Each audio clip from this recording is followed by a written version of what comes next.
Hello, Peter here, your Pinoy accountant, and in this video, just a quick video and we'll talk about or discuss about itong trial balance.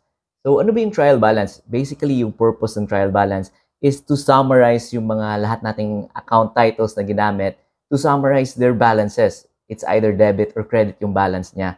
So, yung purpose din ng trial balance is so that we can check the equality.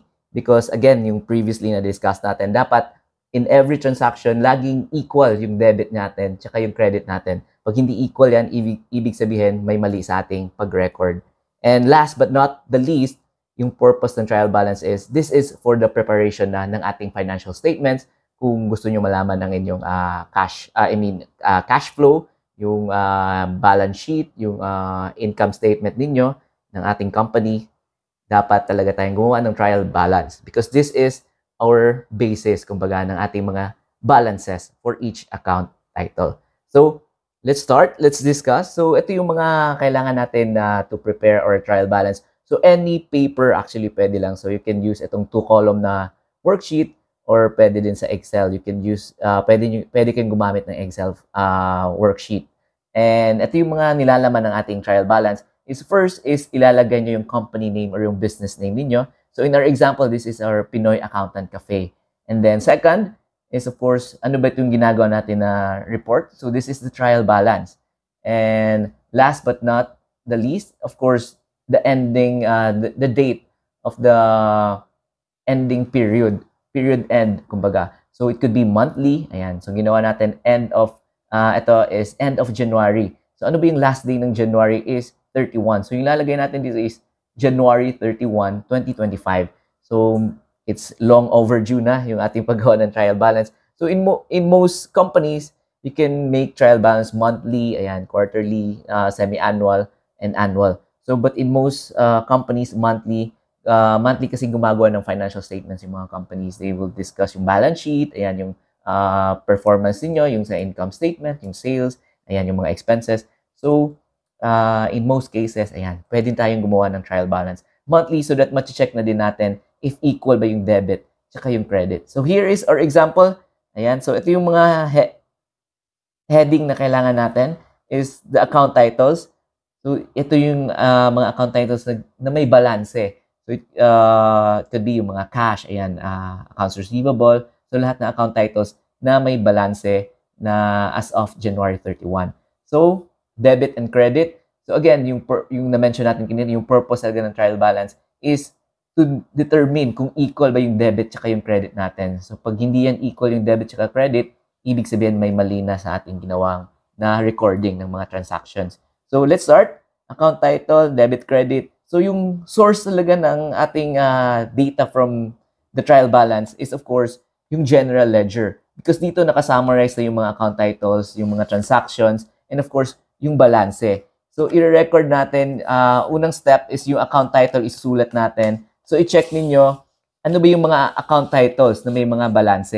So, kagaya na to cash, may balance siya na 18,981. So, kailangan natin isulat yon. Accounts receivable, ayan, balance na 1,000. So, walang ibang transactions for January. So, 1,000 yung ending balance niyan. And then, ito accounts payable, for example, wala namang sulat, walang transaction, walang balance. So, hindi natin yan kailangan isulat dun sa ating trial balance. So, next is the owner's capital. Ayan, so yung balance niya is, of course, yung initial investment.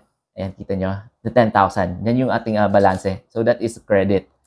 So, ayan. So, i-check nyo lang. Owner's withdrawals, wala siyang balance. So, no need to write that. Sales revenue, ayan, yung balance niya or total for January is 14,050. And then, sales discounts. Ayan, may nakalagay dito na debit na 240. So, next, fuel expense. Ayan yung balance niya. 1,894 and 33 centavos. So, next natin is the office supplies expense. Ayan, balance 1,899. And then, I think ito na yung last. We have the representation and entertainment expense na 35 pesos. So, ito, isulat natin beginning from the cash. Ayan. So, ito cash. So, isusulat nyo lang dito sa trial balance. Ayan. Account title. So, yung una is cash. And then, sulat natin lahat yung may mga balanse. So, yung balance niya ng cash is, ayan, kita nyo, 18,981.67. So, dito nyo ilalagay, ayan, cash, and then debit, 18,981. 18,981.67.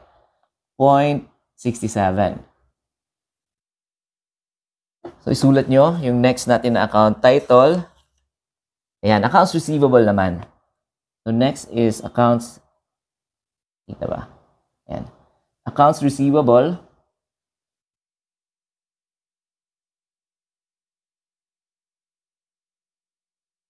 Ayan, accounts receivable, 1,000. 1,000. So, ganun lang. Isulat lang natin lahat yung may balanse. Ayan, owner's capital. Balanse niya is 10,000. So, dito natin isusulat. Owner's capital. Again, i-check nyo. Credit yung balance niya. So, dito na tayo sa credit. That is 10,000. Ayan. And then next, hanggang matapos natin to.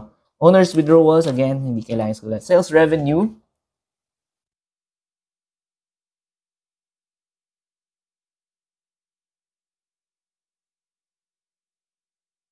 Revenue natin is 14,050. That is credit. Yung balance niya. 14,050. So, next tayo. Sales discounts naman. Yan, sales discount. Yung balance niya is debit, 240. So, dito.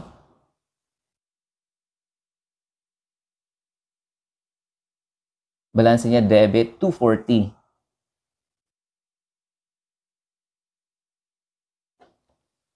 So, di ba? Ganun lang kadali. You just need to summarize lang yung mga account titles na nasa ledger. So, next natin is fuel expense. So, lalagay natin siya dito sa trial balance.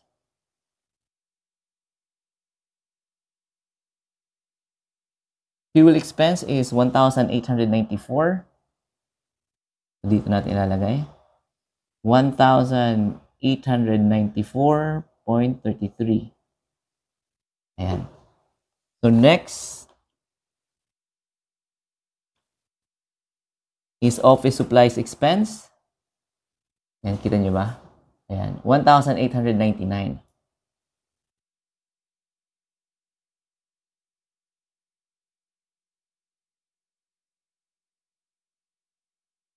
Ayan, isulat natin. Office supplies expense, 1,899. That is still debit.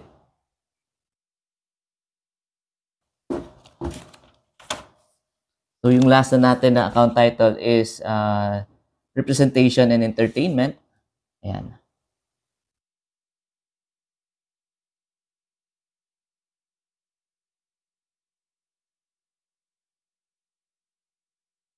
And entertainment. So, that is 35. So, next natin is i-add na natin yung total tsaka debit. Yung total na debit tsaka yung credit, I mean. So, dapat balance yan. Yan. So, you need a calcu so that mas easier for us to compute. So, i-add natin 1,891.67 plus 1,000 plus 240 plus 1,894.33 plus 1,899 plus 35. So, yung total na debit natin is 24,050. So, ilalagay natin dito. 24,050. Ayan. So, yung credit natin, ayan, pwede hindi na natin i-calculate. Balance ba?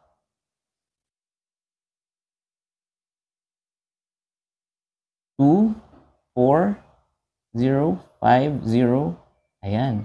So, Yung ibang ano, kailangan pa i-calculate so that mas sure daw. So, ayan. I-calculate na lang natin. 10,000 plus 14,050. Ayan, 24,050. So, balance yung ating total ng ating debit and the credit. So, i-double rule natin. Ibig sabihin, that is balance and the final. Ayan. Double rule.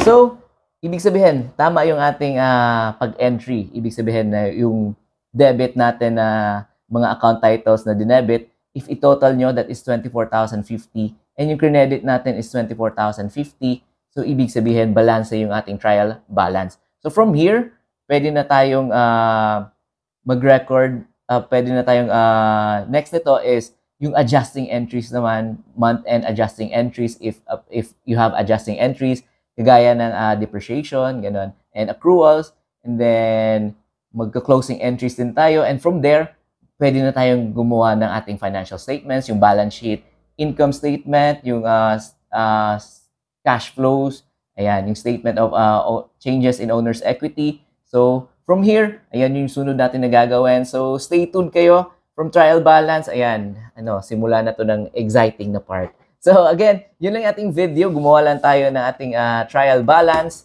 Ayan, ating trial balance natin. And if may mga tanong kayo, just comment down below and I try my best to answer all your questions.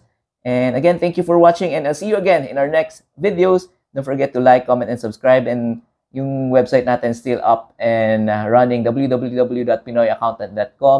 And if you would want to donate, just go to the page, yung donate na tab, and you can scan yung QR code natin. So again, thank you very much sa mga nakapag-donate, sa mga nanonood, sa mga nag-subscribe, sa mga nag-comment. Thank you very much. Na-appreciate ko lahat ng inyong mga comments, lahat ng inyong mga support sa aking channel. So again, thank you very much and I'll see you in our next video.